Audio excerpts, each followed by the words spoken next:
j'ai trouvé une parole dans la Bible et j'aimerais bien que tu m'éclaires là-dessus, que tu m'apportes des précisions. D'accord. Alors voilà, je cite. Elle est vivante et donc efficace, la parole de Dieu, qui a le pouvoir d'édifier et de donner héritage à tous les sanctifiés. Très bien. Donc c'est Saint Paul qui nous parle de cette importance de la parole de Dieu dans la vie de l'Église. Parce que c'est la parole de Dieu qui exhorte, qui console, qui guérit, qui nous montre, qui nous révèle tout l'amour de Dieu pour nous. Donc la parole de Dieu, elle est très efficace. Elle est toujours là pour nous consoler, pour nous relever dans tout ce que nous avons besoin, dans nos joies et dans nos peines. C'est pour ça qu'elle est toujours présente dans tout ce qu'on fait dans la vie de l'Église. Dans les messes, par exemple. Dans les messes, par exemple, dans nos célébrations, dans nos réunions, toujours la parole de Dieu doit être présente parce que c'est elle qui va nous dire ce que Dieu a pour chacun de nous. J'ai vu qu'il y avait quand même plein de traductions, la Bible de Jérusalem, la Bible œcuménique et tout ça.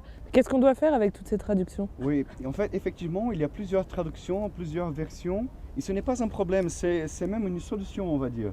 Puisque la Bible n'a pas été écrite ni en français, ni en portugais, qui est ma langue maternelle. Elle a été écrite majoritairement en grec et aussi en hébreu. Donc, il faut bien des traductions pour qu'on puisse la saisir, la comprendre. Et les traductions, ce n'est pas toujours évident.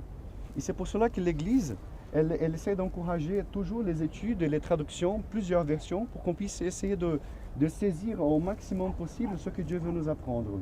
Oui, enfin même avec toutes ces traductions, justement, on a plus tendance à être perdu, on n'arrive pas forcément à trouver le message central et c'est difficile. Et voilà l'importance de la catéchèse et des études qu'on peut faire dans l'Église.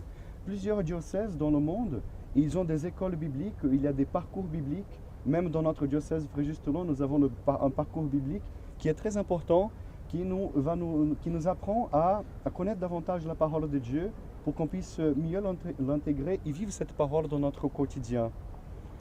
Je vais finir avec une phrase de Benoît XVI, du 29 mars 2006, où notre pape nous dit « L'écriture sainte n'appartient pas au passé. Le Seigneur ne parle pas dans le passé, mais il parle au présent. Il parle aujourd'hui avec nous. Il nous offre la lumière. Il nous montre le chemin de la vie.